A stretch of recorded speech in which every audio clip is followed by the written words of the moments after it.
आपका स्वागत है चैतन्य चरितामृत की ऑनलाइन सीरीज की कथाओं की एक नई कड़ी में। जो दर्शक आज हमारे साथ पहली बार जुड़ रहे हैं, मैं उनके लिए एक शॉर्ट इंट्रोडक्शन देना चाहूँगा। ये 35 दिनों की ऑनलाइन सीरीज है जिसमें कि विश्व भर से इस्कॉन के वरिष्ठ वैष्णव और वैष्णवीज हम तक चैतन्य महाप्रभु की लीला, चैतन्य चरितामृत में वैष्णव संबंध और चैतन्य चरितामृत के सुंदर किरदारों के बारे में कथाओं के रूप में हम तक पहुंचाएंगे। तो बढ़ते हम आज के स्पीकर की तरफ। आज के हमारे स्पीकर हैं सार्वभौम प्रभु। सार्वभौम प्रभु वृंदावन से हैं। इन्होंने अपनी MBBS हैदराबाद की सिंध यूनिवर्सिटी से की थी। इन्होंने अपनी masters of philosophy Karachi university से की थी।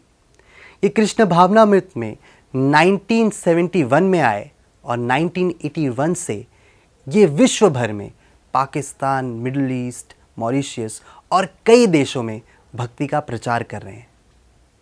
इन्होंने 2001 से 2008 में सुप्रसिद्ध स्टार प्लस और सोनी में आने वाले आत्मा सीरियल के अंदर भी कई सारे प्रवचन दिए हैं।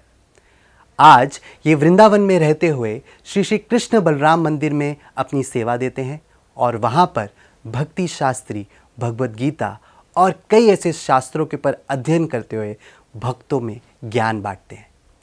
तो ये आज हमारा बहुत सौभाग्य है कि आज सार्वभौम प्रभु हमारे बीच में हैं। तो मैं स्वागत करना चाहूँगा सार्वभौम प्रभु जी का।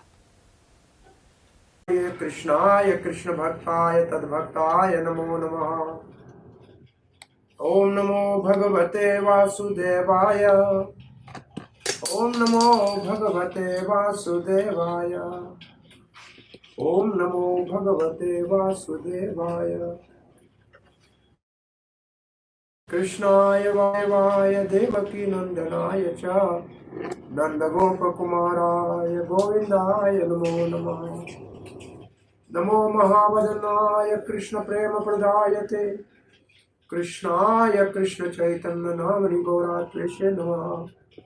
जय श्री कृष्ण चैतन्य प्रभु नित्यानंद श्री अद्वैत गदाधर शिवासि गौर भक्त वृंदा। हरे कृष्णा कृष्ण कृष्ण हरे हरे, हरे राम राम राम हरे हरे। प्रिय दर्शकों, कली पावन अवतार भगवान श्री गौर हरि, श्री गौर गोपाल की बाल लीलाओं का श्रवण करने की सेवा इस दास के ऊपर है। और आज हम चैतन्य चरितामृत के 14वें अध्याय में, जहाँ श्री कृष्णदास कविराज गोस्वामी ने भगवान श्री चैतन्य महाप्रभु के बाल लीलाओं का वर्णन किया है और जिसके ऊपर श्री कृष्ण कृपा मूर्ति अभयचरणार्थ भक्ति वेदांत स्वामी श्री प्रभुपाद जी ने जो तात्पर्य दिया है, उसी के आधार पर आप रसास्वादन कीजिए। और ये श्री प्रभुपाद जी की मधुर शैली है। पूर्व आचार्यों के आश्रय लेकर भक्ति विनोद ठाकुर की जो अमृत प्रभा भाषा है, उसका संक्षेप हर अध्याय के ऊपर सार देते हैं।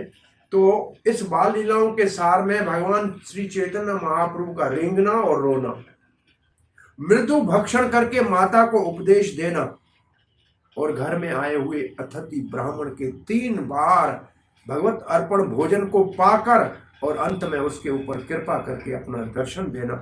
और फिर एक अपहर्ता चोर के कंधों के ऊपर सवारी करके भ्रमित करके उसको अपने ही जगन्नाथ मिश्रा जी के घर पे दरवाजे के ऊपर लाना और अस्वस्थ के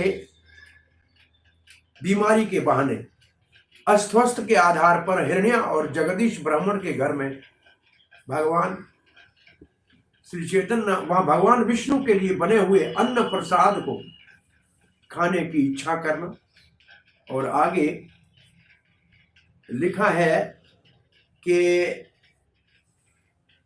श्री चैतन्य महाप्रभु एक शरारती, एक उद्दंड बालक की तरह किस प्रकार से अपनी माता को झड़प मारता है। माता मूर्छित होने का एक अभिनय करती है और नगर की नारियां कहती है 2 नारियल लाओ, माता जी को ठीक करना है। तो और वहीं मुड़ के दरवाजे से 2 नारियल हाथ में लाए और सब स्त्रियां आश्चर्यचकित हो गई। और फिर चैतन्य महाप्रभु गंगा के किनारे हमारी कन्या जो देव पूजा के लिए जाती थी उनके बीच में बैठकर कहती थी, मेरी पूजा करो, मैं ही सब देवताओं का स्वामी हूं और आपको वरदान दूंगा। और फिर वरदान देते थे कि आपको सुंदर धनवान पति मिलेगा, 7 पुत्र होंगे। और कोई अगर नहीं करती थी तो उनको कैसे छेड़ते थे। और फिर फिर लक्ष्मी प्रिया जो आगे चल के भगवान की नित्य प्रियसी है, उनके साथ गंगा के तीर पे पूजा लेना और दोनों के परस्पर बाल प्रेम का वर्णन है। और एक दिन फिर श्री गौरहरि मिट्टी के बर्तन जिसमें भगवान के लिए भोग बनता है और फिर बाहर फेंकते हैं, उनके ऊपर बैठे हुए माता को एक अद्भुत उपदेश ब्रह्म ज्ञान का दे रहे हैं। और जगन्नाथ मिश्रा के वात्सल्य प्रेम का अति अद्भुत वर्णन है। तो ये सब वर्णन हम श्री चैतन्य चरितमृत के अंतर्गत पहला श्लोक हर अध्याय का श्री कविराज गोस्वामी संस्कृत में देते हैं। तो हम इस श्लोक का सहारा लेके अपने इस कार्य को पूरा करने का प्रयास करते हैं। कथाचिन स्मृते यस्मिन दुष्करम सुकरम भवेता। थोड़ी देर के लिए कोई कृष्ण चैतन्य महाप्रभु के चिंतन करे ना, कथाचिन कैसे भी, तो अनहोनी को होनी हो जाती है, मुश्किल काम आसान हो जाता है। विस्मृते विपरीतम स्यात्। अगर भगवान को भूल जाएं तो आसान काम भी मुश्किल हो जाएगा। श्री चैतन्य नमामि तम। भगवान श्री चैतन्य महाप्रभु को प्रणाम करता हूँ, जिसके किंचित मात्र चिंतन करने से सारे मुश्किल काम आसान हो जाते हैं। और उनका भूल जाए तो मुश्किल काम, आसान काम भी मुश्किल हो जाते हैं। और श्रील प्रभुपाद ने इसके अंदर बहुत अद्भुत तात्पर्य लिखा है। पहले तो प्रबोधानंद सरस्वती के चैतन्य चंद्रामृत का उदाहरण दिया है कि प्रयास करने वाले, मुक्ति पाने वाले बड़े बड़े दार्शनिकों को जो चीज नहीं मिलती है वो चैतन्य महाप्रभु की कृपा से सरल भक्तों को सरलता से मिल जाती है। और जो योगी अपने इंद्रियों को वश में करने का प्रयास करते हैं, अरे भगवान के भक्तों की वो इंद्रियां वो सर्प के विशीले दांत टूटे हुए की तरह किसी काम की नहीं रहती है, केवल भगवान की सेवा में लगती हैं। और फिर प्रभुपाद जी अपनी अनुभूति लिखते हैं कि भगवान श्री चैतन्य महाप्रभु की कृपा से हमने कृष्ण भावना में कितना अद्भुत चमत्कार देखा है। जिन नव युवकों को जो हिप्पी बन गए थे, पाश्चात्य लोगों के नशा छोड़ना मुश्किल था, आज हजारों की संख्या में नहीं, लाखों की संख्या में आज के दिन कहा जाए तो प्रभुपाद तो हजारों की संख्या कह रहे थे, लोग ये सब छोड़ के, मुश्किल काम को छोड़ के आसानी से कृष्ण भगवान के प्रचार में लगे हैं। प्रभुपाद जी लिखते हैं, यही कार्य जो बड़े बड़े समाज सुधारकों के लिए, विज्ञानियों के लिए मुश्किल था, वो चैतन्य महाप्रभु की कृपा से संभव हो गया है। तो ये बहुत बड़ा अद्भुत बात है। अब लीलाएं शुरू करें उससे पहले मर्यादा ये है, श्री श्री जय जय श्री चैतन्य जय नित्यानंदा, जय अद्वैत चंद्र जय गौर भक्त वृंदा।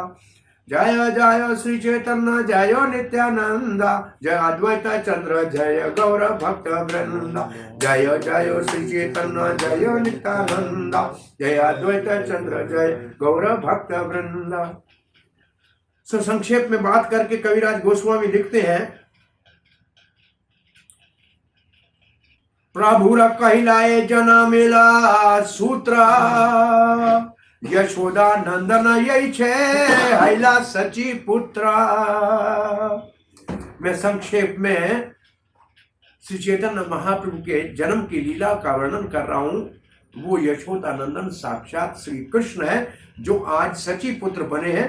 और उसके प्रमाण में नरोत्तम दास ठाकुर का श्रील प्रभुपाद ने ये शब्द लिखे हैं, ब्रजंदर नंदन ये सची सुता होइलो से, बलराम होइलो निता। जो ब्रजेंद्र नंदन है वही सची सुत है और जो बलराम है वो निताई है। और अब कविराज गोस्वामी कहते हैं, मैं संक्षेप में बात करूंगा, ज्यादा इसका विस्तार नहीं करूंगा, क्योंकि पहले ही जो चैतन्य चरितमृत के व्यास है वृंदावन दास ठाकुर, उन्होंने इसका विस्तार कर दिया है। और फिर ये दो पुनः एक प्रणाम करते हैं, उसको आप भी कर लीजिए। वंदे चैतन्य कृष्णस्य, भगवान श्री चैतन्य श्री कृष्ण चैतन्य को वंदना करते हैं। बाल लीलाम मनोहरम, जिनकी बाल लीलाएं बड़ी मनोहर है, मन को हरने वाली है, जैसे श्री कृष्ण को कहते हैं मुरली मनोहर, ऐसे बाल लीला भगवान श्री गौर हरि की मनोहर है। वात्सल्य प्रेम के भक्तों को तो आनंद के सागर में डुबा देती है। लौकिकमपि तम ईश, लगती है कि सामान्य बच्चों जैसी है, परंतु है स्वामी ईश। लौकिकमपि तम ईश चेष्टया, ईश चेष्टया, भगवान साक्षात सामान्य बालक की तरह ऐसे अद्भुत लीलाएं कर रहे हैं।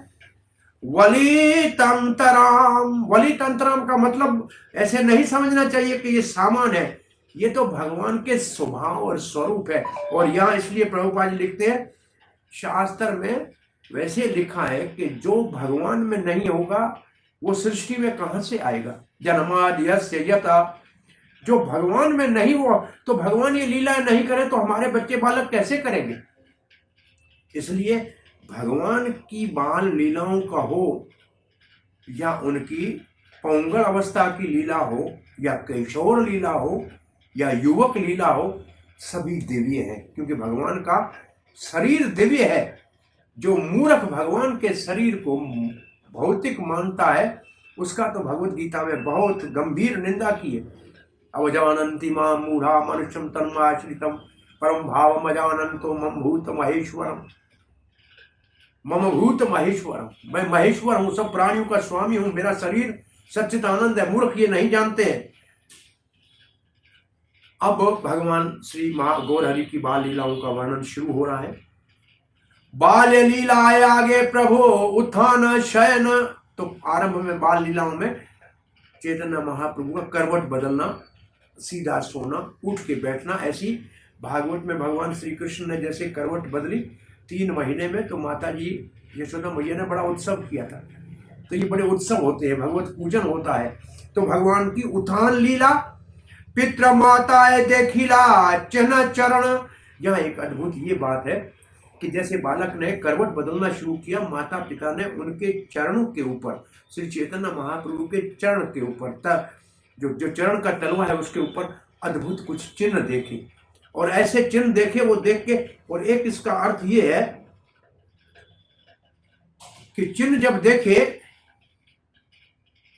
ग्रह दुई जन देखी लघु पद चिन्ह, इसका मतलब अब आगे बढ़ गए कि अब उत्थान के बाद चलना शुरू किया। तो घर में 2 लघु छोटे चरणों के चिन्ह देखे, उसके ऊपर क्या देखा, ग्रह दुई जने देखे लघु पद चिन्ह ताए शोभे, उसके ऊपर क्या शोभा दे रहा था, ध्वज वज्र शंखा चक्र मीन,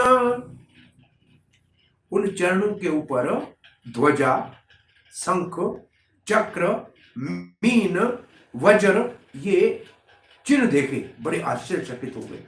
ये चिन्ह कैसे है? उन्होंने क्या किया, देखिया दोहारा, दोनों माता पिता ने जब देखा, चित्ते जन्मीला विस्मय, चित्त के अंदर बड़ा आश्चर्य हुआ।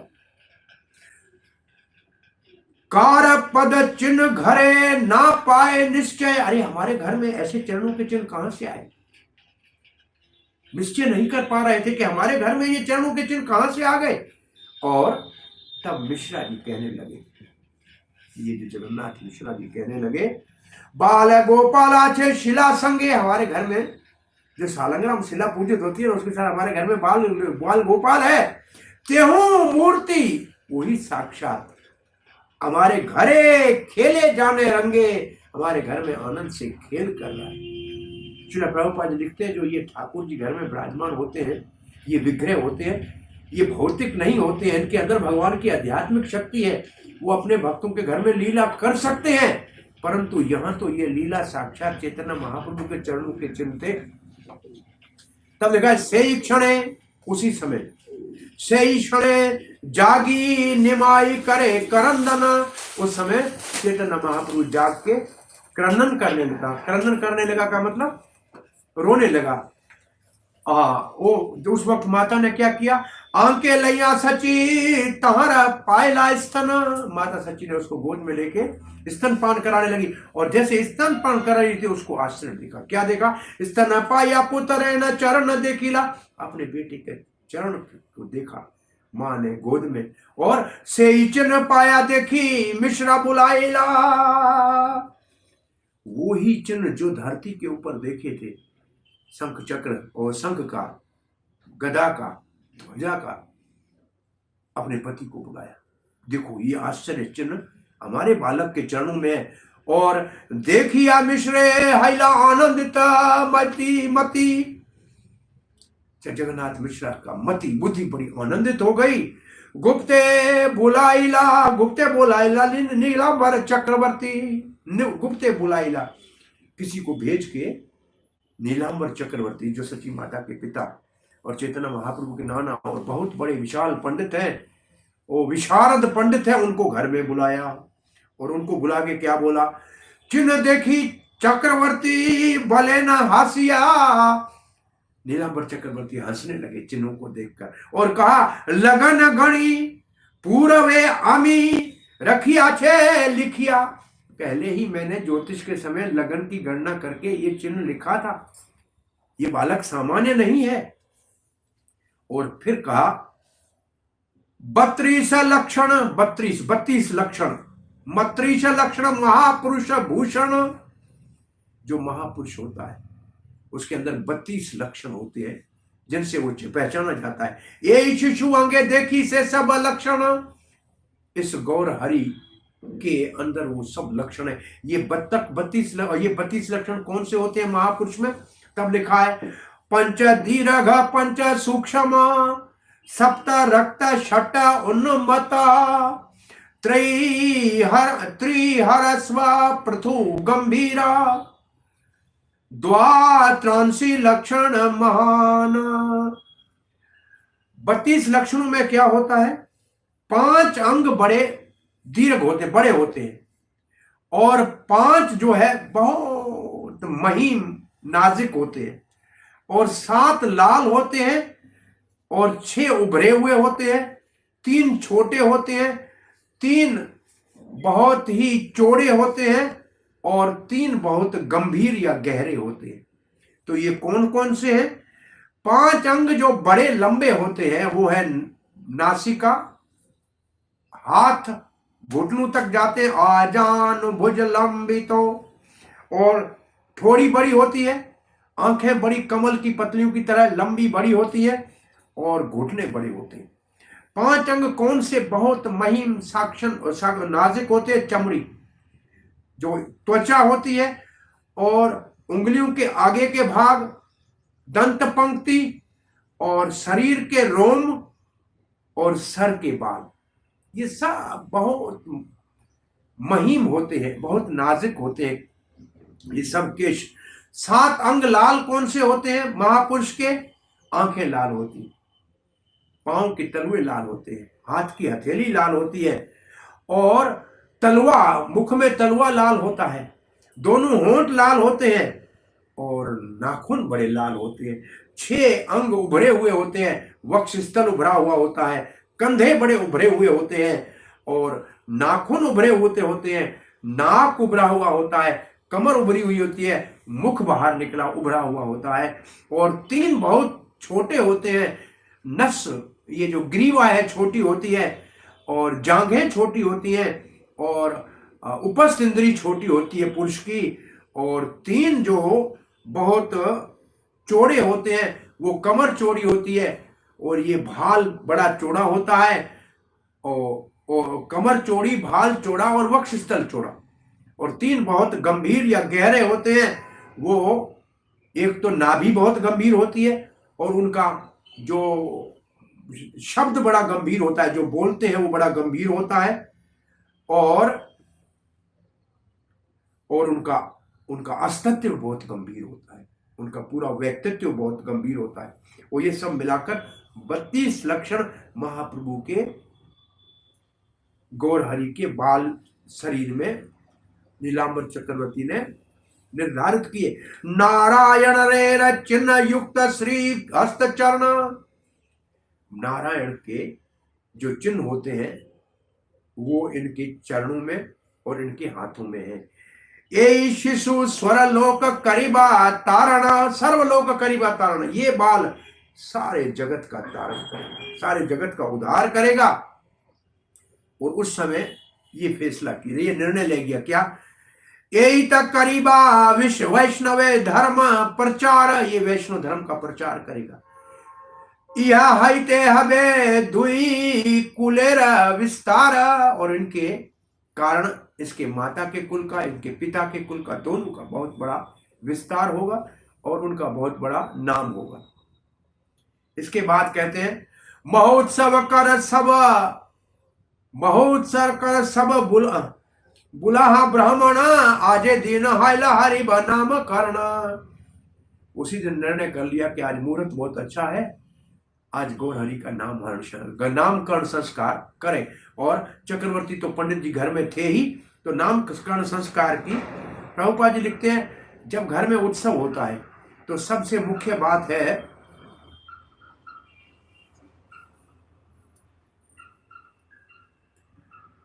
कि घर में ब्राह्मणों को बुला के भोजन कराना चाहिए, ये मुख्य बात है। और श्री प्रभुपाद जी लिखते हैं कि ये विशेष रूप से कहते हैं कि भगवान के अवतार एक तो लक्षणों से पता लगता है, एक महापुरुष के लक्षणों को महाजन महात्मा जान के उसका विस्तार से वर्णन करते हैं। ऐसे किसी के कहने से तथाकथित भगवान पैदा नहीं होते। यहाँ चैतन्य महाप्रभु का विश्वान जो है नीलांबर चक्रवर्ती, बहुत बड़े विद्वान ज्योतिषी उन सब चिन्हों का वर्णन कर रहे हैं कि ये साक्षात भगवान नारायण के समान चिन्ह है। और फिर रूप गोस्वामी और जीव गोस्वामी ने शास्त्रों के आधार पर चैतन्य महाप्रभु के कली काल में गौर वर्ण के अवतार का वर्णन किया है। प्रभुपाद जी कहते हैं ऐसे अवतार का वर्णन चाहे बाल हो चाहे युवा हो, भगवान भगवान ही होता है। केवल उनके लक्षणों से और उनके कार्य से और शास्त्र के प्रमाण से और आचार्यों के वर्णन से ही समझा जा सकता है। नहीं तो ऐसे तथाकथित अवतार जो संसार में लोगों को भ्रमित कर रहे हैं उनकी कोई आवश्यकता नहीं है, वो लोगों के लिए पथभ्रष्ट करते हैं। सर्वलोके रहाई, सर्वलोके का करीबाइया धारण पोषण, अब नाम रखते हुए कहते हैं नीलांबर चक्रवर्ती कहते हैं सर्वलोके करीबा, यहाँ धारण भारण पोषण, सारे जगत का ये धारण करेगा और पोषण करेगा। विश्वंभर नाम यार यही कारण, यही कारण है कि इनका नाम रखा गया विश्वंभर, विश्व का भरण पोषण करने वाला, विश्व का भरण पोषण करने वाला। और जो नारियां घर में आई थी उन्होंने कहा कि सची माता की 7 पुत्रियों का तो मृत्यु पहले हो गया, अब इस बालक की रक्षा के लिए नीम के पेड़ के नीचे पैदा हुआ, इसका नाम निमाई रखते हैं। निमाई नाम तो नारियों ने रखा और उनकी रक्षा के लिए रखा, परंतु ज्योतिषी ने नाम रखा विश्वंभर। इस विश्वंभर की परिभाषा में श्रील प्रभुपाद जी ने लिखा है ये विश्वंभर है। विश्वंभर प्रभुपाद जी लिखते हैं विश्वंभर का काम आज भी कृष्ण भावना अमृत संघ, इस संस्था के द्वारा विश्व के लोगों का रक्षण भी हो रहा है, पोषण भी हो रहा है।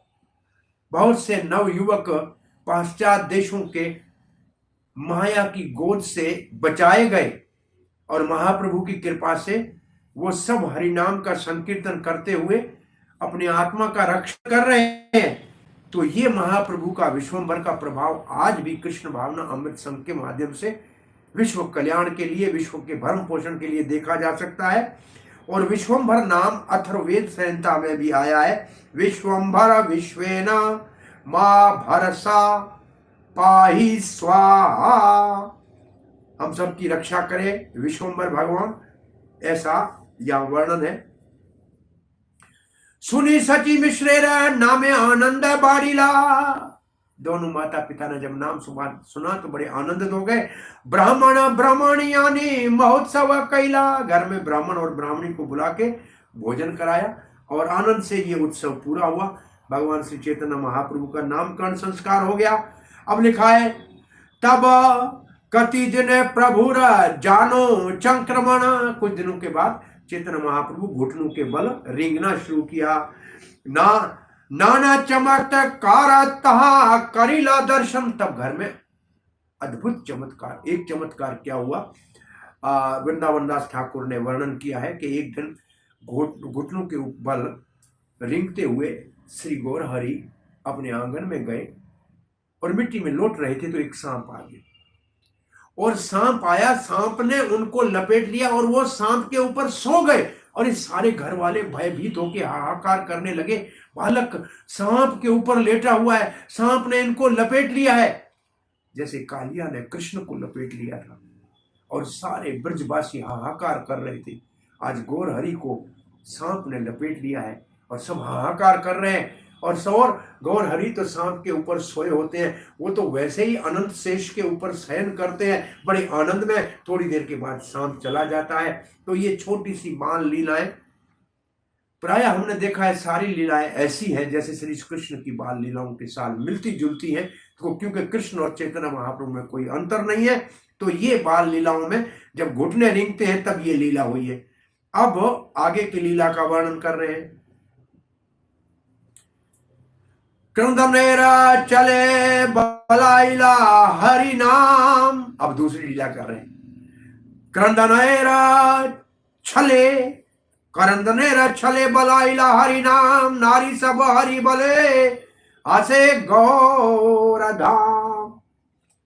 अब दूसरी लीला क्या कर रहे हैं, रोना शुरू करें, रोने का छल करें, और जब रोने का छल करें तो सारी स्त्रियां आके चारों ओर हरे कृष्ण महामंत्र जपें और तब चुप हो जाएं और महामंत्र बंद करें, रोना शुरू कर दें। और जब महामंत्र गाएं तो मुस्कुरा के गौर हरि उनको देखें। श्री प्रभुपाद जी लिखते हैं, ऐसे गौर हरि ने बचपन से ही अपने घर में 24 घंटे हरि नाम संकीर्तन शुरू कर दिया, और ये अड़ोस पड़ोस की सब वात्सल्य प्रेम की और मधुर्य भगवान के रस के दर्शन करने वाली नारियां आकर हरे कृष्ण महामंत्र गाती थी। आप पहले ही सुन के आए हैं कि जन्म के समय ग्रहण होने, चंद्र ग्रहण के कारण सभी लोग गंगा में नहाते हुए हरि नाम संकीर्तन कर रहे थे। और केवल नाम संकीर्तन सामान्य है, साधु वैष्णव और सनातन धर्म के मानने वाले नहीं कर रहे थे, और भी जो वहां जो दूसरे धर्म के थे वो हंसते हुए कह रहे थे, देखो देखो सब हरि बोल कर रहे हैं, उनके मुख से भी हरि बोल निकल रहा था। तो महाप्रभु ने तो जन्म से ही संकीर्तन शुरू किया, और संकीर्तन के धर्म के बाहर रूप से प्रचार के लिए ही तो उनका अवतार हुआ है। तो ये बहुत बड़ा महत्वपूर्ण है। चैतन्य भागवत में इसका वर्णन है कि नारियां कैसे आके पूरा दिन कीर्तन कर देती। तब एक दिन कैला पाद चंक्रमण, अब पांव से चलना शुरू किया, घुटनों से रेंगना पूरा हो गया, अब चलना शुरू किया। शिशु गणे मिली कैला विविध खेलन, अब अपने संग के समान के बच्चों के साथ खेलने के लिए जाने लगे। और खेलने जाते हो तो क्या, एक दिन सची के आला संदेशा आनिला, बच्चों के साथ खेल रहे थे ना, तो माता सची ने, वो आपको कहा जाए मूढ़ी, फ्यूज राइस लिखा है, तो चिप राइस या जो कहा जाए मूढ़ी या चिवड़ा लाई, और संदेश लाई, कुछ सामान खाने के लिए लाई, और बाटी भर के कटोरा भर के लाई, और कहा कि बैठो और महाप्रभु इसको खा लो। महाप्रभु उपदेश करने लगे, कौन सा, माटी, और खाने लगे माटी। दिया खाने के लिए संदेश और चावल, जो कहा जाए भुना हुआ चावल या चिप किया हुआ चावल, और खाने लगे मट्टी। मां ने कहा, ये क्या कर रहा, तुम्हारे को खाने के लिए दिया है मिठाई और खा रहे हो माटी। बोला, मिठाई और माटी में क्या फर्क है, अंतर क्या है? धरती से चावल निकलता है, चावल कहां से निकला, धरती से निकला, तो धरती से निकला तो मिट्टी में और चावल में अंतर क्या है? मिठाई में और चावल में अंतर क्या है, और मिट्टी में अंतर क्या है? प्रभुपाद लिखते हैं, ये है मायावाद, सब चीज एक है। तो सच्ची माता ने बड़ा उपदेश किया, कहा बेटा दोनों है एक बराबर, तो फिर लोग मिट्टी क्यों नहीं खाते हैं, मिठाई क्यों खाते हैं, चावल क्यों खाते हैं? अच्छा, मिट्टी से है तो मिट्टी से बना हुआ, निकलता धरती से चावल है, चावल खाने से पेट भरता है, मिट्टी खाने से बीमारी होती है। और फिर कहती है मिट्टी का मटका हो तो पानी भरते ठंडा होता है, लेकिन मिट्टी में पानी डालते हैं तो मिट्टी गीली पड़ जाती है, पानी नहीं रहता है। प्रभुपाद जी लिखते हैं ये सची माता के दो तर्क बड़े बड़े वेदज्ञ विद्वानों को हराने के लिए अपने आप में पर्याप्त है। देखी सची धाइया, सची माता तो ये मिट्टी खाते हुए देखा तो दौड़ती गई, जैसे यशोदा माता हाथ में लाठी लेके ब्रह्मांड घाट में दौड़ती गई थी, ये मिट्टी खाते हुए देखा। लेकिन महाप्रभु ने कह दिया अंतर क्या है, कांदिया वाले न शिशु के न मोर रोष, मेरे ऊपर क्रोध क्यों कर रही हो? तुम्हें माटी खाए लो दिला, मोर की बात दोष, मेरा क्या दोष है? आपने ही तो मेरे को मिट्टी खाने को दिया है। और क्या कह रहे हैं, कई संदेश खय संदेश अन्न जिते का मात्र विकार, ये तो केवल धरती का विकार है, धरती बिगड़ के ये बन जाती है। पैदा कहां से हुआ? धरती से हुआ। एको माटी से माटी के खे, वही तो माटी है, वही तो चावल है, उसी से निकला है। भेद क्या है? कोई भेद नहीं है। प्रभुपाद ने इसको लिखा है, अभी आपको बताया, मायावाद विचार, और बहुत लंबा इसके ऊपर तात्पर्य प्रभुपाद ने लिखा है।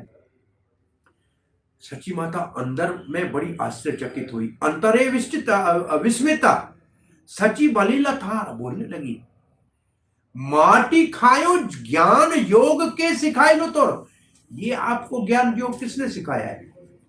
ऐसा ये मायावाद सिद्धांत आपको किसने सिखाया है? फिर माता ने जो दो उदाहरण दिए बड़े अच्छे दिए, आपको हमने बताया, ये बड़े अच्छे हैं। मातृका विकार अन्न खाइला देह पुष्ट है, भले मिट्टी का विकार है लेकिन मिट्टी खाने से देह शरीर को शक्ति मिलती है।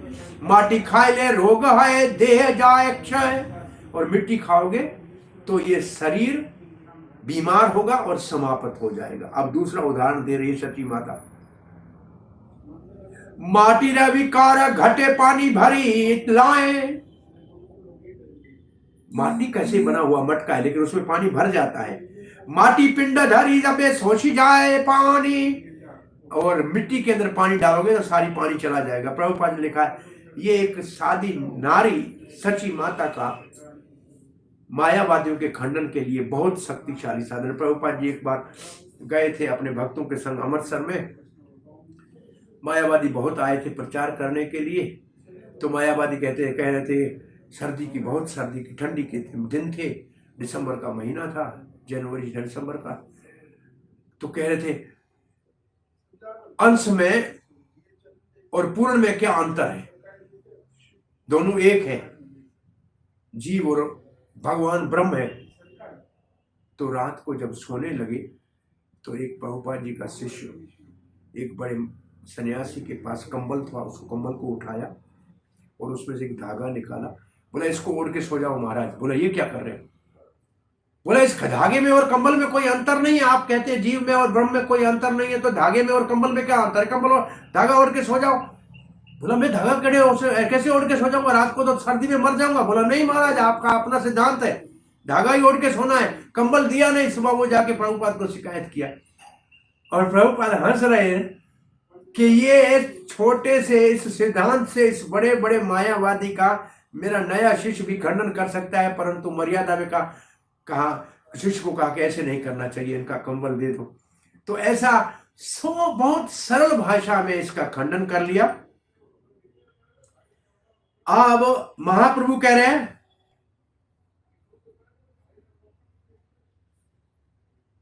पहले आपने मुझे ये क्यों नहीं सिखाया माता, पहले सिखा दिया होता तो मैं ऐसे नहीं करता।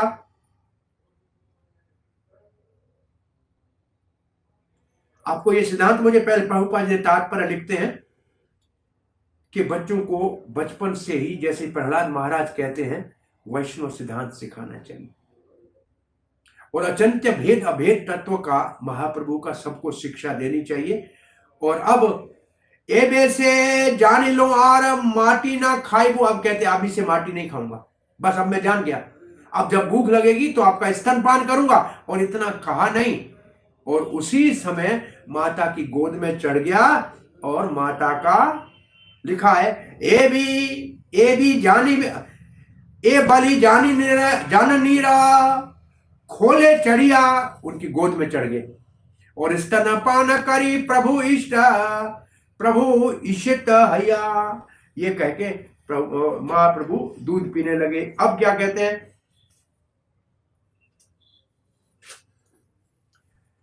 ए मते नाना चले ऐश्वर्य दिखाया, बाल्य भावे प्रकट्या पश्चात लुकाया। बोला ऐसे कहीं बड़े आश्चर्य दिखाए, परंतु फिर सामान्य बच्चे की तरह लीला करके और अपने आप को छुपा के रखा। और अब आ रहा है अथति विपरे अन्न खाइला 3 बार, पाछे गुपते से ही विपरे करीला निस्तार। बस एक लाइन लिखा है, पूरा एक अध्याय लिखा है। वृंदावन दास ठाकुर ने, एक विपर घर में आया, बड़े प्रेम के साथ जगन्नाथ मिश्रा ने वो स्वपाक की, अपना खुद पचाता था, बड़ा सुंदर पकाया, गोपाल को भोग लगाया। जब प्रार्थना करने लगा आंखें बंद करके, तो गौर हरि छोटा सा बालक आके उसको खाने लगा। उसने आंख खोल के देखा, बोला भगवान के भोग को इसने भ्रष्ट कर दिया, मैं अब क्या करूं। उस वक्त सची माता और जगन्नाथ ने हाथ जोड़ के कहा, महाराज कोई बात नहीं, दोबारा आप पका लीजिए। ब्राह्मण ने दोबारा सोच करके बर्तन धो के दोबारा पकाया। इन्होंने बच्चे को बड़ा रोकने का कहा, नहीं जाना, बस चुप यही बैठ जाओ। दोबारा भोग तैयार हो गया, फिर भोग गोपाल को लगाया। और जब आंखें बंद करके प्रार्थना करने लगा, फिर कहीं से महाप्रभु आया और खाने लगा। विपर तो हाय हाय करने लगा, ये तो बड़ा अन्याय हो गया, मेरा भगवान को भोग आज स्वीकार नहीं हो रहा है, आज मैं व्रत रख लूं। जब चैतन्य महाप्रभु तो हंसते हुए भाग गए।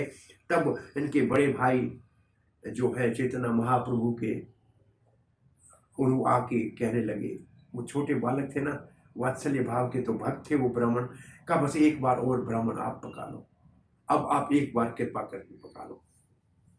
तो विश्वरूप के कहने के ऊपर ब्राह्मण पका लिया। रात का बहुत देर होने लगी, चैतन्य महाप्रभु को सुला के कमरे में बंद कर दिया। कब महाप्रभु तो अब सो गए, कमरा बंद है, सब घर वाले सो गए। और ब्राह्मण ने फिर भोजन बनाया, प्रेम से गोपाल को भोग लगाया। और जब भोग लगा रहा था, महाप्रभु आके खा रहे थे, ब्राह्मण हाहाकार करने लगा, 3 बार आज कृष्ण को भोग लगाया और कोई आके बच्चा उसको खा के जाता है, बड़ा ये आज मेरे को व्रत रखना चाहिए। उस वक्त चैतन्य महाप्रभु कहते थे, तुम तो पूर्व जन्म में कृष्ण की प्रार्थना करते थे, उनको भोग लगाते थे, और तब उनको अपना साक्षात गोपाल का दर्शन कराया, कहा कि तुम ही मेरे को भोग लगा रहे थे, मुझे ही बुला रहे थे, तो मैं नहीं आऊं तो तुम्हारी कितने सालों की साधना आज परिपक्व हो गई है। ये देख के ब्राह्मण तो बड़ा आनंदित होगा। लिखा है, विपरे गुप्ते विपरे, गुप्त रूप से विप्र के ऊपर बड़ा कृपा किया, पाछे गुप्त से ही विप्र करीला निस्तार, उसका उद्धार कर लिया और कहा कि किसी को ये कथा बताना नहीं। और इसके बाद जो दूसरी लीला आती है, वो लीला है चोरों के कंधे के, चोरे लैया गेला प्रभु, चोरे लैया गया प्रभु के बाहर पाया। चैतन्य महाप्रभु की माता सची बहुत सुंदर सोने के कानों में कुंडल डालती थी, गाले में माला का डालती थी, पाँव में पायल होती थी, हाथ में बड़ी पोची, आंग में अंगूठियां। तो 2 चोर इस सुंदर और आभूषण युक्त बालक को देखकर अपने कंधों के ऊपर उठा के जंगल में ले जाने के लिए भागे। और महाप्रभु ने कहा, ठीक है, आज बेचारे ये आए हैं तो मैं इनके कंधों के ऊपर चढ़ के मैं घूम लेता हूँ। और घूमते घूमते जब वन की तरफ जाएं तो उनका माथा ऐसे माया से भ्रमण कर लिया, वो घूमते घूमते वापस जगन्नाथ मिश्रा के घर पे आए। और वहां तो चैतन्य महाप्रभु को न देखने के कारण घर में हाहाकार मच गया, गौर हरि कहाँ गया, गौर गोपाल कहाँ गया, निमाई कहाँ है, निमाई कहाँ है। और पंडित जी के घरों के चारों ओर सब गली गली में ढूंढ रहे। चोरों ने देखा कि हमको इनको देखा पकड़े हुए तो ये पकड़ लेंगे, उनके घर के पास में छोड़ के चोर भाग के चले गए। तो ये चैतन्य महाप्रभु की बाल लीलाओं में 2 चोरों को कुंधे कंधों के सवारी करके भ्रमित करके वापस घर के पास लाए। और ऐसे ही भगवान श्री कृष्ण श्री गोपाल को उठा के गया था तृणावर्त आकाश में घुमाने के लिए, तो घुमाकर उसको वापस ही नंद भवन की चौखट के पास ही पत्थर के ऊपर आगे पटका था। तो ये भगवान की नित्य लीलाएं है। तो चोर की इस लीला के उपरांत जो दूसरी लीला आती है, ये सब लीलाओं का विस्तार से वर्णन किया है चैतन्य भागवत में। व्याधि चले, अब तीसरी लीला का वर्णन हो रहा है। व्याधि चले, व्याधि का मतलब रोग। शरीर में मुझे कहा आज मेरी तबीयत ठीक नहीं, छले, छल करके, व्याधि का नाटक करके। व्याधि छले जगदीश हरण्य सदने। चैतन्य महाप्रभु के घर से, जगन्नाथ मिश्रा के घर से कोई 1.5-2 किलोमीटर दूर जो हिरण्य और जगदीश जी का घर था। दोनों बड़े विप्र ब्राह्मण थे और घर में विष्णु ठाकुर जी का पूजा था सालंग्राम शिला का। उनके लिए एकादशी के दिन विष्णु नैवेद्य कैला एकादशी दिन उनके लिए बहुत सुंदर पकवान बने थे भगवान विष्णु के लिए। एकादशी, प्रभुपाद लिखते हैं एकादशी के दिन भक्तों को व्रत करना होता है, भगवान को तो 56 भोग लगता है, एकादशी भगवान के लिए नहीं है। तो चैतन्य महाप्रभु तो भगवान है। तो बीमारी के बहाने, अस्वस्थ के नाम पर कहा कि हिरण्य और जगदीश के घर में जो भगवान विष्णु को भोग लगाए वही मेरी बीमारी को दूर करेगा, और किसी से मेरी बीमारी दूर नहीं होगी।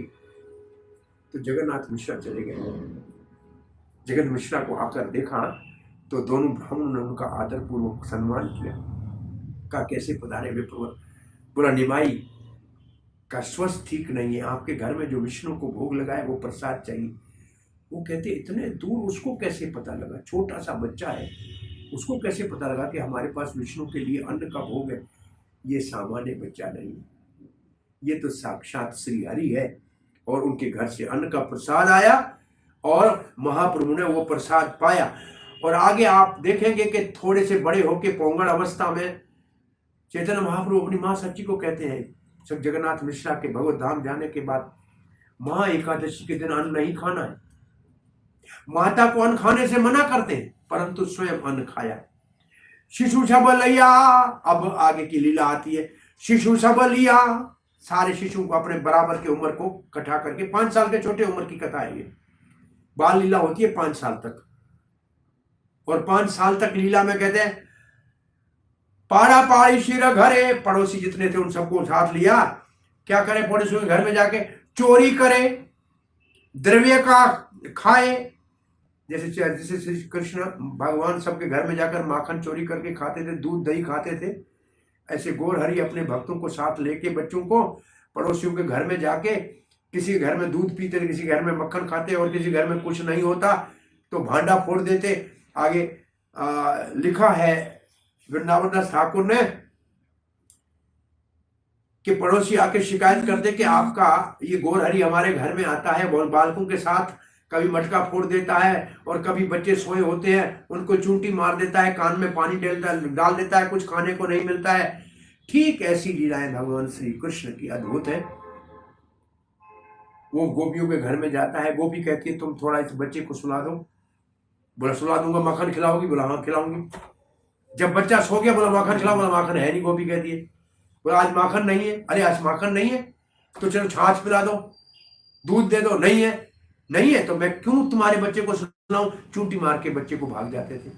तो गौर हरि की ऐसी लीला है पड़ोसियों के घर में। वैसे सारे पड़ोसी वात्सल्य भक्त के, वात्सल्य प्रेम के भक्त थे, चाहते थे कि गौर हरि हमारे घर में आए, हमारे घर में खाए, परंतु फिर भी उनके दर्शन करने के लिए जैसे गोपियां यशोदा के घर में आती थी, ऐसे नारियां और नर नवद्वीप के जगन्नाथ मिश्रा और सच्ची के घर में आके शिकायत करती थी। और सच्ची माता कहती थी इन दूसरे घर में खाने जाने की क्या जरूरत है, तुम्हारे घर में कोई कमी है क्या? यहां क्यों नहीं खाते हो? दूसरे घर में क्यों खाते हो? बच्चों के साथ लड़ाई क्यों करते हो? ये माता उनको सह दे, केन चोरी करे, क्यों चोरी करते हो? केन मारा शिशु, दूसरे के बच्चे को क्यों मारते हो? सोए हो क्यों जगाते हो? केन पराए घर जाए, दूसरे घर में क्यों जाते हो? कीबा नहीं अपने घर, हमारे घर में क्या नहीं है? और जगन्नाथ मिश्रा तो कहते हैं कि जब से ये हमारे घर में गौर हरि आया है तब से हमारे घर में अन्न धन के भंडार भरे हैं, लोग अपने आप लाके दे देते हैं। और ऐसे भागवत में लिखा है कि कृष्ण के प्रकट होने के ऊपर ये सारा ब्रज लक्ष्मी की क्रीड़ा स्थली हो गई। तो सहस्र लक्ष्मी भगवान की सेवा में होती है, तो घर में कौन सी कमी है। प्रभुपाद जी इसके ऊपर तात्पर्य लिखते हैं, बड़ा अद्भुत तात्पर्य लिखा है कि ये बाल लीला में भगवान की चोरी करना और लड़ाई करना, अगर वेदांत सूत्र लिखता है कि भगवान में जो है वो संसार में है, तो इसका मतलब आध्यात्मिक जगत में भी चोरी और लड़ाई होती होगी। बोला हाँ होती है, परंतु अंतर है। आध्यात्मिक जगत में चोरी होती है मित्रता और प्रेम के अंतर्गत, और भौतिक जगत में चोरी और लड़ाई होती है शत्रुता और ईर्ष्या के आधार के ऊपर। तो वहां भी है प्रेम, वहां प्रेम की चोरी है। वैसे ही सबका हृदय जब चुराते हैं भगवान अपनी मनोहर मुस्कुराहट से या बांसुरी बजाकर, तो हृदय की भी तो चोरी करते हैं ना। ये कहते हैं ये ऐसा अद्भुत चोर है जो न रात को अंधेरे में आता है, न तो अस्त्र शस्त्र लेके डाकू की तरह डरा के कुछ चुराता है। ये खुली आंखों के सामने सामने अपनी मधुर मुस्कुराहट के साथ भक्तों का चित्त हर लेता है और असुरों का प्राण हर लेता है। तो ये अद्भुत बाल लीलाएं हैं। और सुनी क्रोधित हुआ, जब मां ने ऐसे कहा तो बड़ा क्रोध में आ गया और घर के अंदर जाकर घर यथा भांडा छला, भांड छिला फैलाई भांगिया, सारे घर के बर्तन तोड़ दिए, अंदर जाके घर के बर्तन तोड़ दिए। ये ऐसे ही किया जैसे भगवान श्री कृष्ण ने मटका फोड़ दिया और दामोदर लीला हुई। तो अब सची माता को थोड़ा सा क्रोध आ गया। पहले तो प्रेम करके उसको शांत कराया, अपना दूध पिलाया, और फिर एक बार माता ने गुस्सा किया तो उनके ऊपर वो जो पत्थर हाथ में मिट्टी थी वो ये हाथ मार दिया। माता ऐसे गिर के मूर्छित हो गई और उस वक्त सारी स्त्रियां इकट्ठी हो गई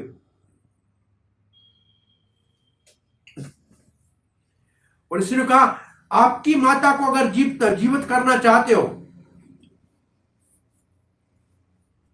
ये श्लोक है, श्लोक पढ़ लेते हैं।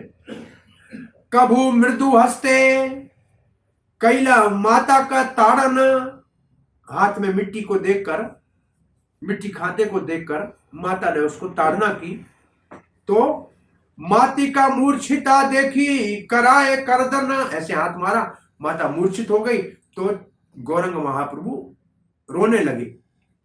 नारीगण कहे, सब स्त्रियां आ गई और कहने लगी नारी केला देहवानी, नारियल 2 लाख के 2 कच्चे, तभी सुस्त है बेना, तुम्हारा जननी तुम्हारी माता तब ठीक होगी।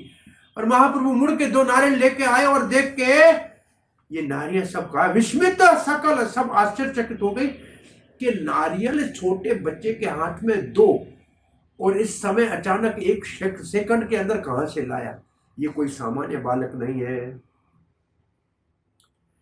अब आ रहे हैं, कबू शिशु संगे स्नान कारिला गंगा आते, स्नान करने के लिए गंगा पे जाए, कन्यागण आए लाता देव पूजित है। और वहां ये विशेष रूप से प्रभुपाद लिखते हैं वैशाख के महीने में, वैशाख का महीना होता है अप्रैल मई का महीना, तब जो कुमारियां स्त्रियां होती है, 9-10 लड़कियां होती है, 9, 11, 12 साल की, वो देवी की और शंकर जी की पूजा करने के लिए जाती है कि अच्छा पति मिले। तो वहां स्नान करती हैं, पूजा करती हैं। तो गौरंग महाप्रभु क्या करें, वहां जाके क्या कर रहे हैं, लिखा है गंगा स्नान करी पूजा करी ते लागिला, कन्यागण मध्य प्रभु ऐशिला बसीला। वो पूजा के लिए जैसे बैठी, उनके बीच में जाके बैठ गया चैतन्य महाप्रभु, और उनके बीच में बैठकर क्या कहने लगा कन्यार कहे हमारा पूजा अमी दीवावर, हमारी पूजा करो, हम तुम्हें आशीर्वाद देंगे। गंगा दुर्गा दासी मोरी है गंगा, और ये दुर्गा मेरी सेवका है। महेश किंकर, और जो शंकर जी है ना वो मेरा सेवक है। और की क्या बात करो, प्रभुपाद ने तात्पर्य में लिखा है चैतन्य महाप्रभु यहाँ देवता की पूजा से हमको बचाकर साक्षात भगवान की पूजा करने की शिक्षा दे रहे। देव पूजा से संसार का सुख मिलता है, लेकिन हरि पूजा से हरि मिलता है। इसलिए उन लड़कियों के बीच में बैठ के कहते मेरी पूजा करो, मेरे को माला पहना दो, मैं आपको वर दूंगा।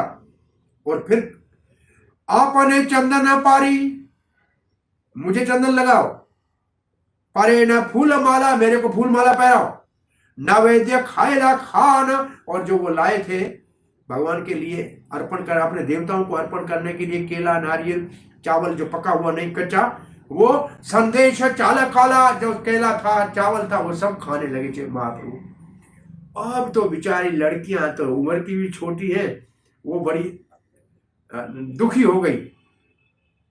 श्रील प्रभुपाद ने लिखा, चैतन्य महाप्रभु कहते हैं मेरी पूजा करो। ये तो भागवत में लिखा है कि कलयुग में चैतन्य महाप्रभु ही गौर वर्ण में अवतार लेंगे। कृष्ण वर्णम तो ईशा कृष्ण सांगो पंगार्श, तो यज्ञ ही संकीर्तन सोमेध सा।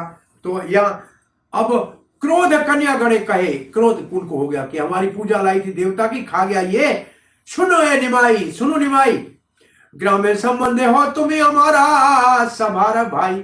हमें एक गांव के, तुम हमारे भाई हो, हम तुम्हारी उम्र की है, तुम छोटे हो मैं बड़े हूं, हम बड़ी है, तुम हमारी पूजा को क्यों भ्रष्ट कर रही हो। और उस समय चैतन्य महाप्रभु क्या कह रहे हैं, आम सभाकार पाशे यह करीते ना यो आय, ना लह देवता सज, ना कर अन्याय। अब लड़कियां कह रही है, इसलिए तुम मेरे भाई हो, हमारे भाई हो, तो देवताओं की पूजा की सामग्री के लिए लेकर हमारी पूजा को क्यों भ्रष्ट कर रहे हो। तब चैतन्य महाप्रभु आशीर्वाद दे रहे हैं। प्रभु कहे तुम सभा को दिलाए वर, तम सबको, आप सबको ये वरदान दे रहा हूं, तुम सवारा भरता, तुमका जो पति होगा, हवे परम सुंदर, बहुत सुंदर आपको पति मिलेगा।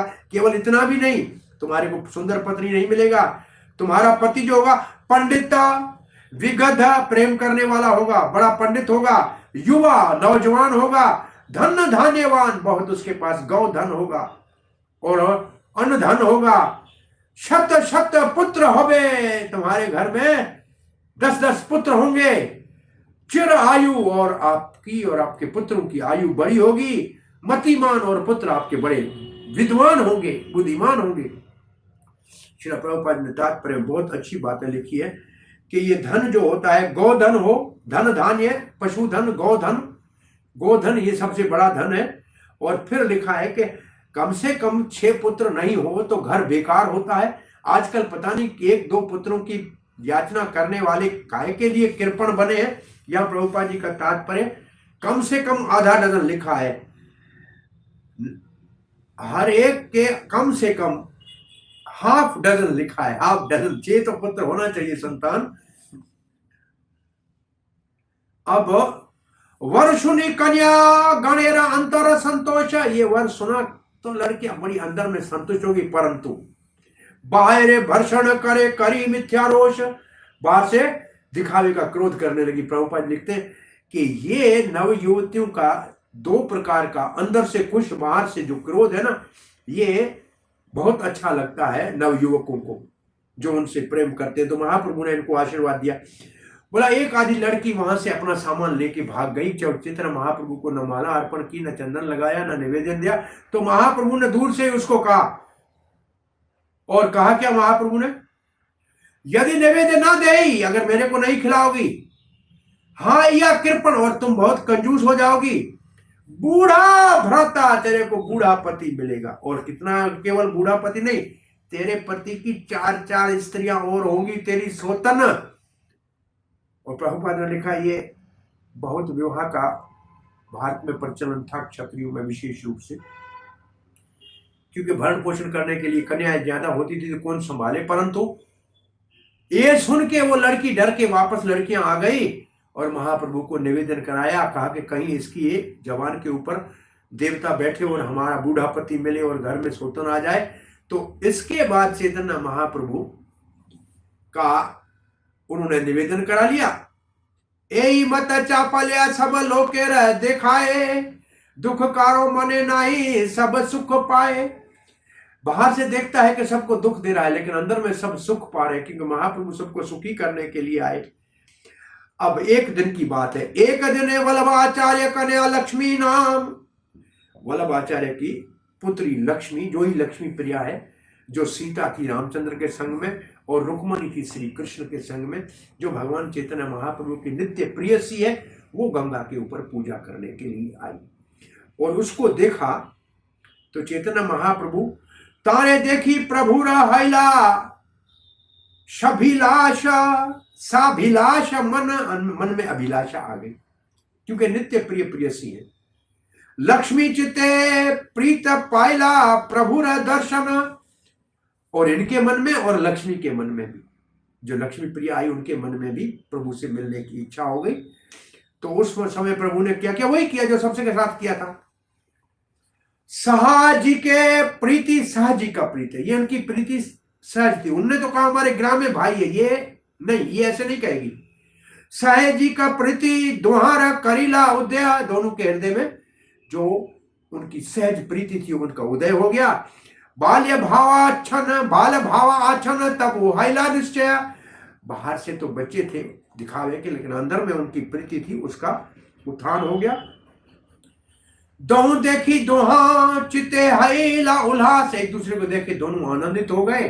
देव पूजा छले कैला दोहा प्रकाश, देव पूजा का तो बहाना था, परंतु दोनों आपस में मिलकर आनंद करने लगे। ऐसे भगवान श्री कृष्ण मधुमंगल आदि को संग लेकर सूर्य कुंड के ऊपर जब राधा रानी अपने सखियों के साथ सूर्य पूजा के लिए आती थी तो उनसे मिलने आता था, और दोनों मिलकर आनंद करते थे। तो ये सब लीलाएं दोनों से मिलती जुलती है। प्रभु कहे आमा पूजा आमी महेश्वर, मेरी पूजा करो मैं ही महेश्वर हूं। हमारा पूजिला पावे अभीष्ट वर, मेरी पूजा करोगे तो जो आपकी इच्छा है वो वरदान मिल जाएगा। और लक्ष्मी प्रिया तो प्रेम से, और प्रभुपाद ने इसमें लिखा है सर्वधर्मान परित्यज्य माम एकम शरणम व्रज।